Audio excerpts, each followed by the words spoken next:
और विकास भी करना, लेकिन साथ साथ पर्यावरण की रक्षा के संबंध में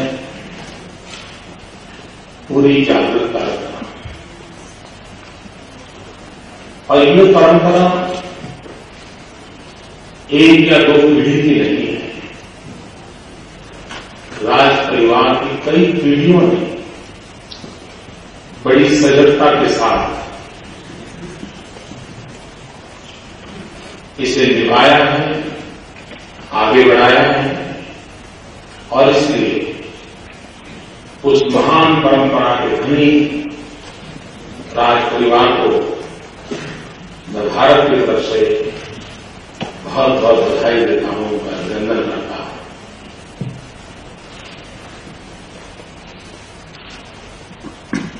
विश्व का जो आज मानस है, और खास करके पिछली एक शताब्दी में सत्ता का विस्तार, राजनीति का केंद्रीकरण, करीब करीब पिछली पूरी शताब्दी इसी प्रकार की गतिविधियों से भरी हुई है। लेकिन भूटान अपवाद सिद्ध हुआ है।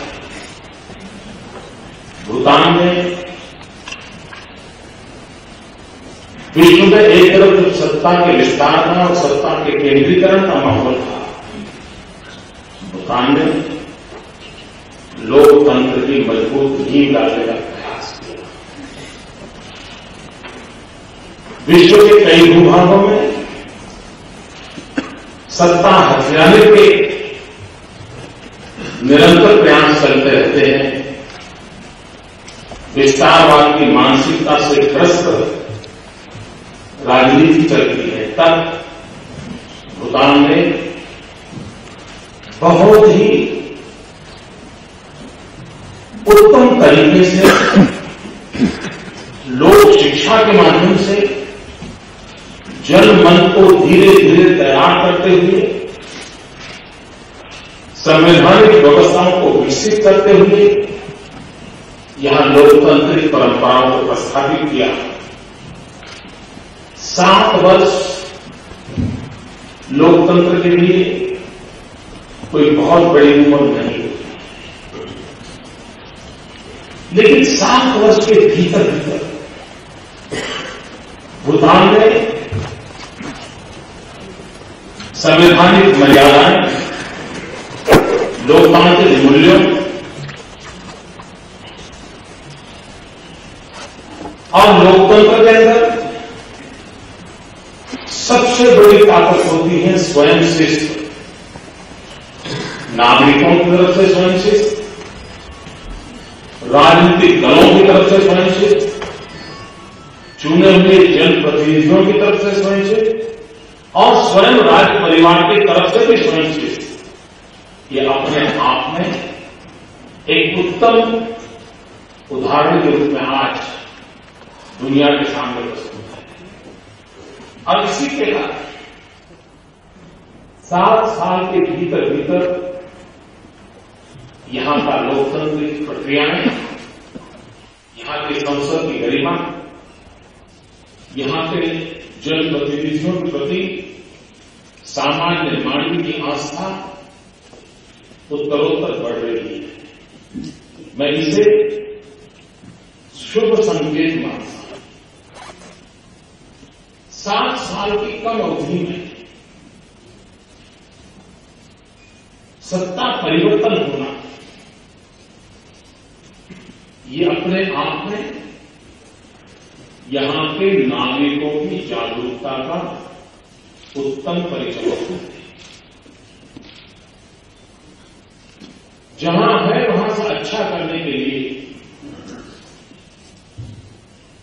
ज्यादा अच्छा करने के लिए, जवाबदेही तय करने के लिए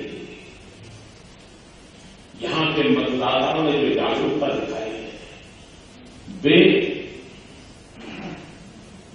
स्वस्थ लोकतांत्रिक परंपरा के लिए मैं शुभ संकेत मानता हूं।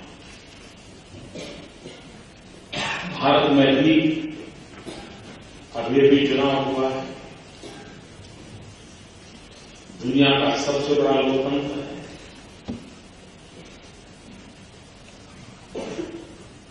भारत के लोकतंत्रों का जो फलन है विश्व के सभी देशों के लिए एक बड़ा युग है। पूरा यूरोप और अमेरिका मिलकर के जितने लोग बताता है उससे ज्यादा एक कजाकिस्तान में लोग करता है। इतना प्रतिशत लोकतंत्र का एक उत्सव होता है। और आजादी के बाद पहली बार 60 साल के इतिहास में पहली बार भारत के मतदाताओं ने परंपरागत रूप से जो शासन में थे ऐसे दल को छोड़ करके भारतीय जनता पार्टी को पूर्ण बहुमत के साथ सेवा करने का अवसर दिया है। ये लोकतंत्र की ताकत है। और इस पूरे भूखंड में लोकतांत्रिक शक्तियां जितनी सामर्थ्यवान होगी, लोकतांत्रिक मूल्यों की जितनी प्रस्थापना अधिक कारगर ढंग से होगी, उपखंड की शांति के लिए, उपखंड के विकास के लिए और उपखंड के गरीब से गरीब नागरिकों की भलाई के लिए एक सशक्त माध्यम से करोगे। भारत के नागरिकों ने विकास के लिए, गुड गवर्नेंस के लिए जनादेश दिया है। और जैसे अभी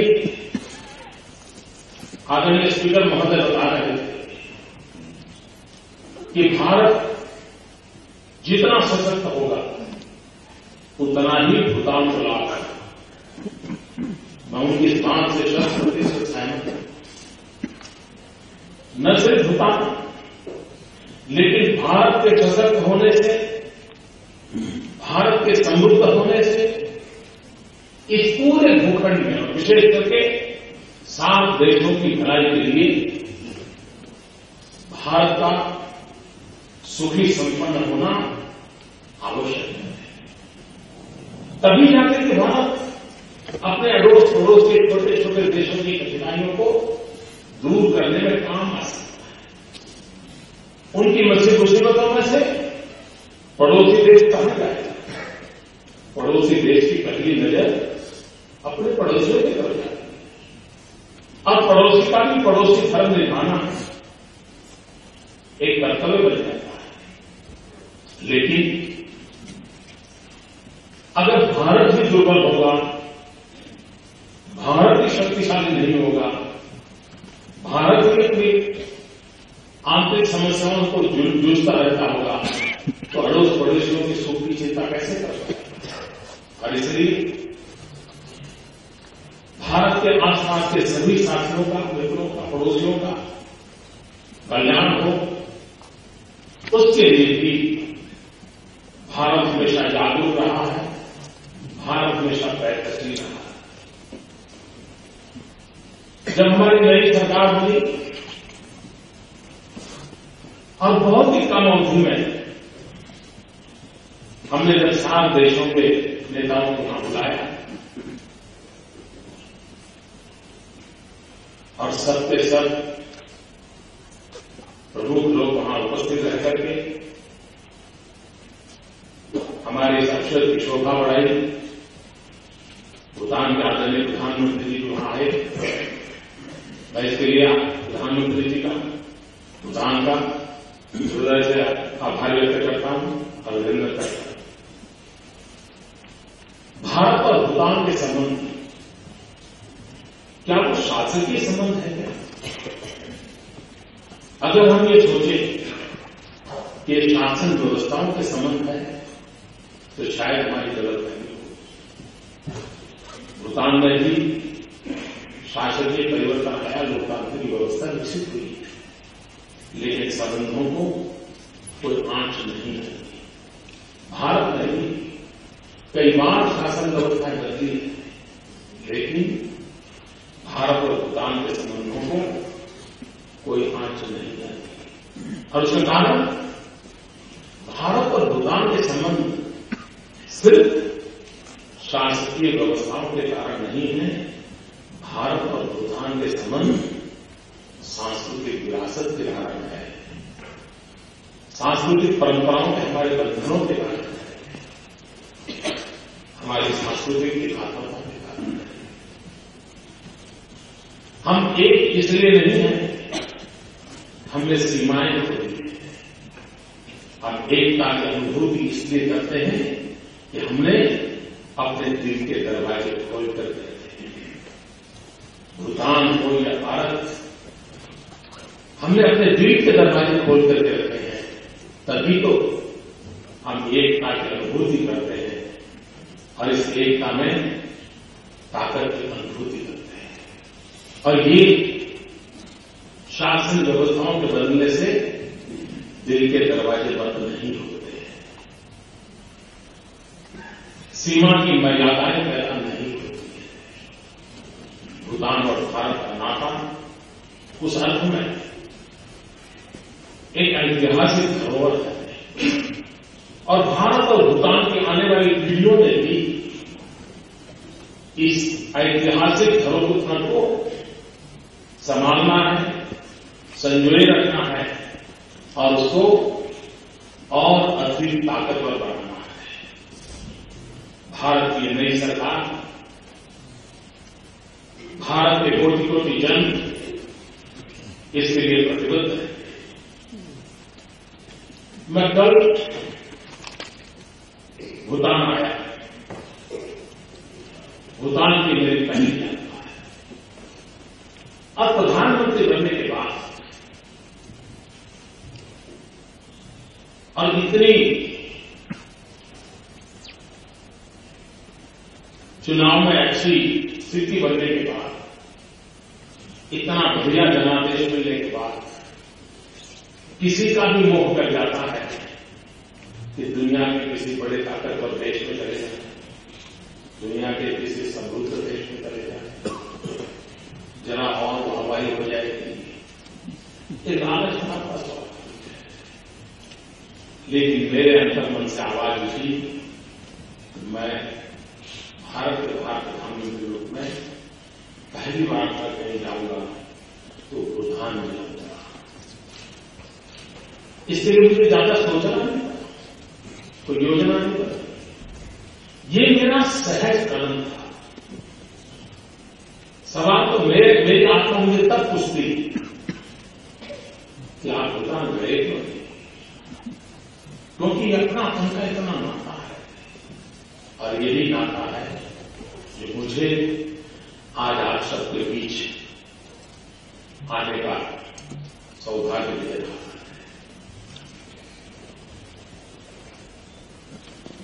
भूटान का विकास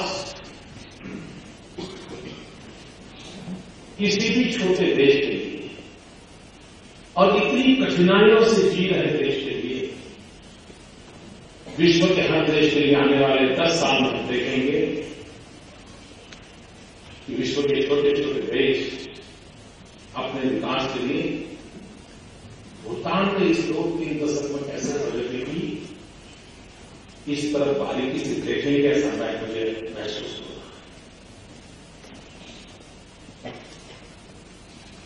जिस मक्कमता के साथ आपने विकास को आखिरी छोर से इंसान तक पहुंचाने का प्रयास किया है, ये अभिनंदन के बात है।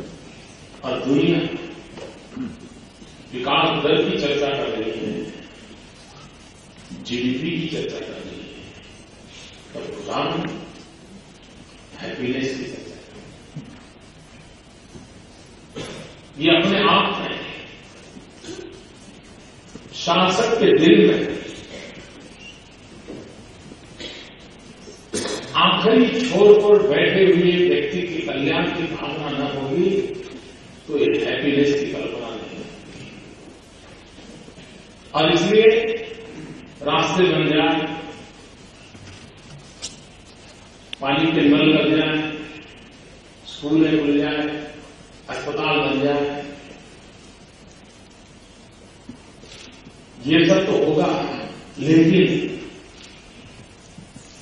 इसके लिए जो लाभार्थी है उसके जीवन में सुख आया है कि नहीं आया, उसके जीवन में संतोष आया है कि नहीं आया, उसके जीवन में आनंद की अनुभूति हो रही है या नहीं हो रही है, ये मानव तय करना। इसका मतलब विकास की इकाई देश नहीं है, विकास की इकाई राज्य नहीं है, विकास की इकाई डिस्ट्रिक्ट नहीं है, लेकिन विकास की इकाई हर इंडिविजुअल है।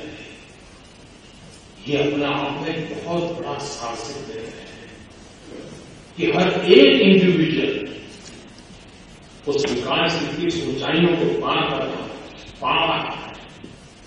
वो चैन के दिन सो पा रहा है, नहीं सो पा रहा है, अपने संतानों को जिस दिशा में ले जाना चाहता था ले जा पा रहा है, नहीं ले जा पा रहा है।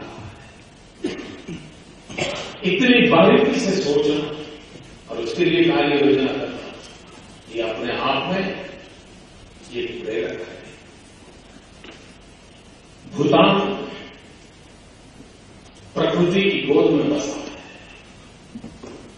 विपुल प्राकृतिक भंडार देते हैं।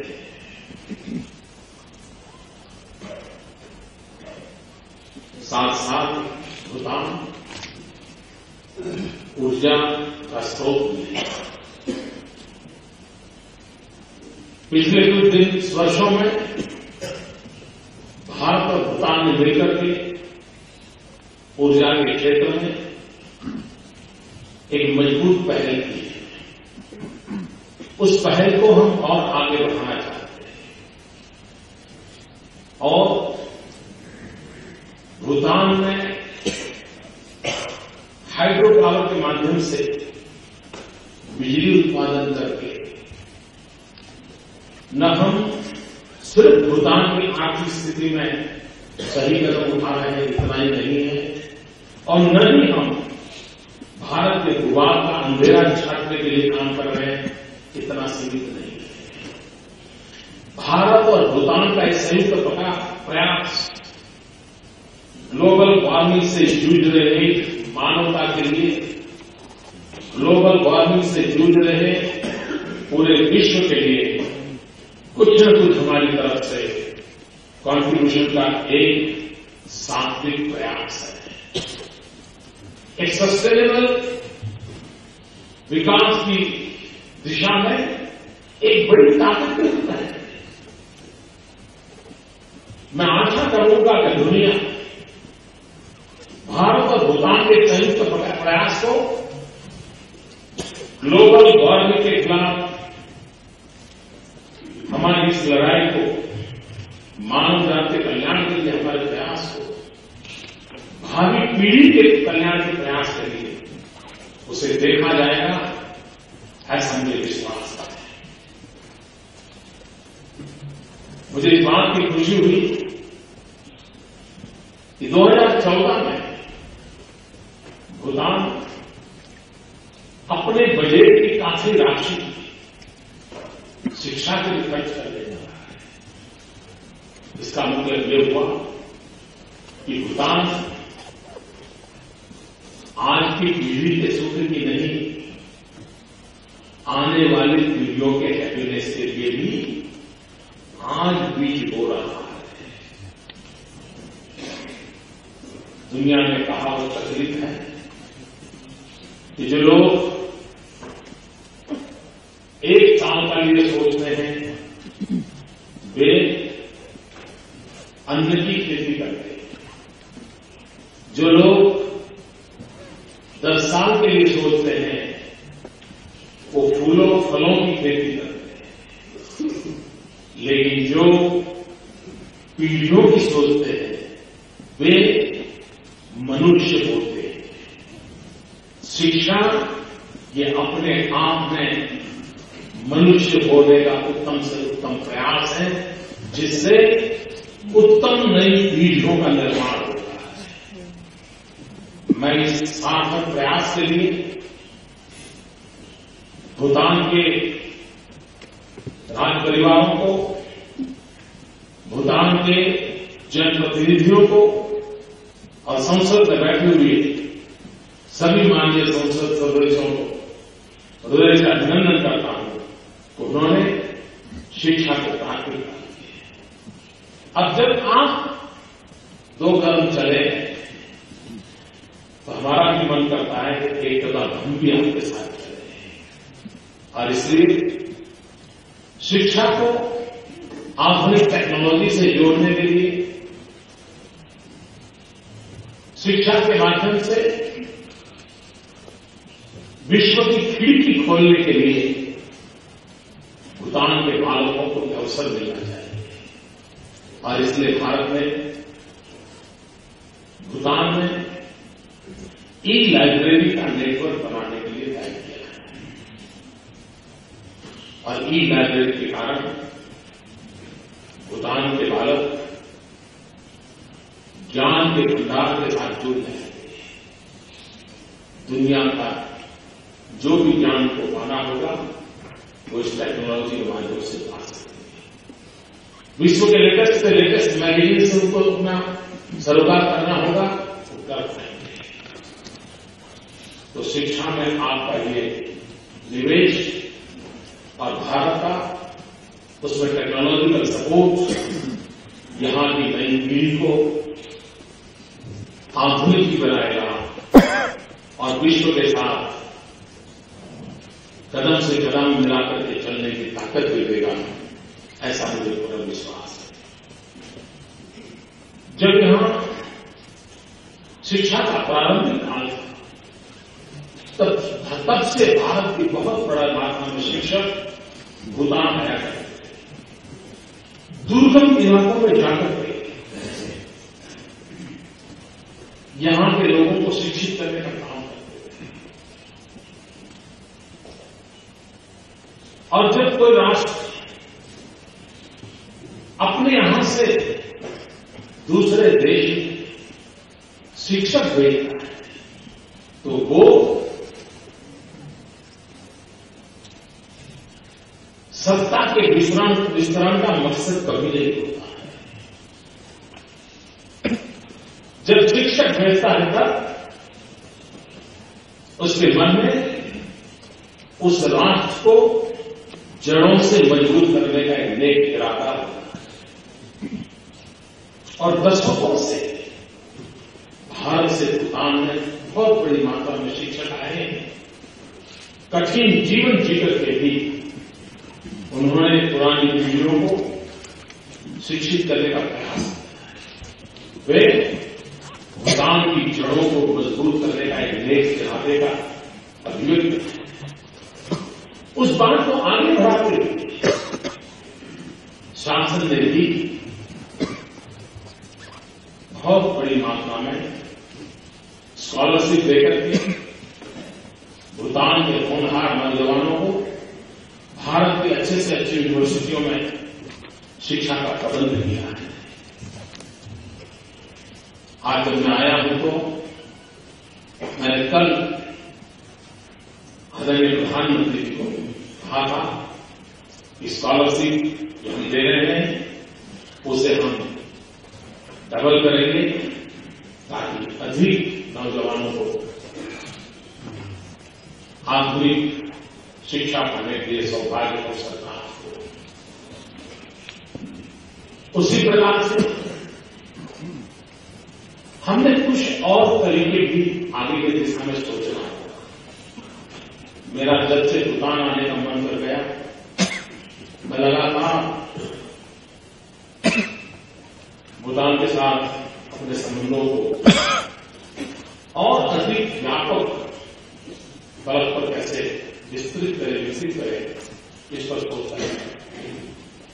मेरे मन में विचार है कि जितने हिमालयन स्टेट्स हैं हिंदुस्तान की और भूटान, तो भविष्य में नेपाल जुड़ जाए तो नेपाल भी। क्या हम हर वर्ष एक स्पेशल खेल समारोह नहीं कर सकते हैं? हमारा सिक्किम है, अरुणाचल है, मिजोरम, नागालैंड है, आसाम, आपके पड़ोस में, और एक प्रकार से रुचि, वृत्ति, प्रवृत्ति सब बराबर है। तो ये नई पीढ़ी खेलकूद के माध्यम से उनको जोड़ने का प्रयास होगा। भारत सरकार भी इस पर सोचेगी, छोटे छोटे राज्य भी सोचेंगे और भूटान भी सोचेगा। हर वर्ष अलग अलग प्रदेशों को खेल के माध्यम से मिले, तो भूटान में भी मिले, क्योंकि खेल के माध्यम से, स्पोर्ट्स के माध्यम से स्पोर्ट्स में स्पिरिट आता है। और हमारे पड़ोसी राज्यों और पड़ोसी देशों के साथ स्पोर्ट्समैन स्पिरिट जितना ज्यादा बढ़ता है, उतना समाज जीवन के अंदर हैप्पीनेस के लिए अच्छा माहौल भी बनता है, स्वस्थ समाज के निर्माण के लिए वो काम होता है। उसी प्रकार से ये आवश्यक है कि भारत के बालक भी जाने कि भूटान क्या है, कैसा है, इतिहास क्या है, संस्कृति क्या है, परंपरा क्या है, मूल्य क्या है। और भूटान जो कि भारत के साथ अटूट रूप से जुड़ा हुआ है, भूटान की भी नई पीढ़ी जाने आगे हिंदुस्तान का हमारा खुला नाता है। सदियों से हिंदुस्तान से कैसे जुड़े, हिंदुस्तान की वो कौन सी ताकत है, वो कौन सी परंपरा है जिसको जानना समझना चाहिए। क्या हम आधुनिक विज्ञान और टेक्नोलॉजी के माध्यम से प्रतिवर्ष भूटान और भारत के बालकों के बीच क्विज कॉम्पिटिशन करें, बड़े समारोह आयोजित करें, हमारे नौजवान तैयारी करें, एक दूसरे देशों की बारीक जानकारियों के क्विज कॉम्पिटिशन हो, उस स्पर्धा में उतरे न हम नौजवान। मैं देख रहा हूं कि भूटान में काफी लोग हिंदी समझ लेते हैं, क्योंकि बहुत बड़ी मात्रा में हिंदुस्तान पढ़ने के लिए, अब हिंदुस्तान में पढ़ने के लिए जाते हैं, अगर उनको थोड़ा वहां की भाषा का ज्ञान प्रारंभिक रूप में परिचित हो जाए तो उनको पढ़ने में बहुत सुविधा होती है। इसको हम कैसे आगे बढ़ा सकते हैं, इस पर हम सोचते हैं। भारत का सैटेलाइट टेक्नोलॉजी क्या लद्दाख के हमारे भूटान के विकास के लिए काम आ सकती है क्या? स्पेस टेक्नोलॉजी के माध्यम से भारत भूटान की कोई और मदद कर सकता है क्या? हमारे जो वैज्ञानिक हैं उस पर सोचें और भूटान के साथ बैठकर भविष्य में स्पेस साइंस के माध्यम से हम दोनों देशों को किस प्रकार से जोड़ सकते हैं, किस प्रकार से हमारे संबंधों को विकसित कर सकते हैं, उस पर हम प्रयास करें। कभी कभी ऐसा लगता है कि लोग कहते हैं कि हिमालय हमें अलग करता है। सोचने का ये एक तरीका है, मेरा सोचने का तरीका दूसरा है, और मैं सोचता हूं कि हिमालय हमें अलग नहीं करता, हिमालय हमें जोड़ता है। हिमालय हमारी सांझी विरासत है।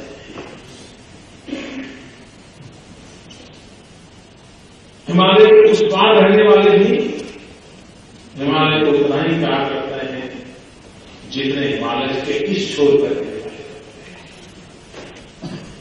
दोनों तरफ बसे हुए लोग हिमालय के प्रति उतना ही आदर और गौरव के लोग करते हैं। दोनों तरफ के क्षेत्रों के लिए हिमालय एक शक्ति का स्रोत बना। हिमालय से दोनों को बहुत लाभ मिलता है। समय की मांग कि एक वैज्ञानिक तरीके से हिमालय रेंज का स्टडी हो, क्लाइमेट के संदर्भ में हो, प्राकृतिक संपदा के संबंध में हो, उस विरासत का आने वाली पीढ़ी के लिए कैसे उपयोग किया जा सके, भारत ने आने वाले दिनों में सोचा है एक national action plan for climate change. दूसरा, भारत गंभीरतापूर्वक से इस बात पर सोच रहा है कि national mission for sustaining the Himalayan ecosystem,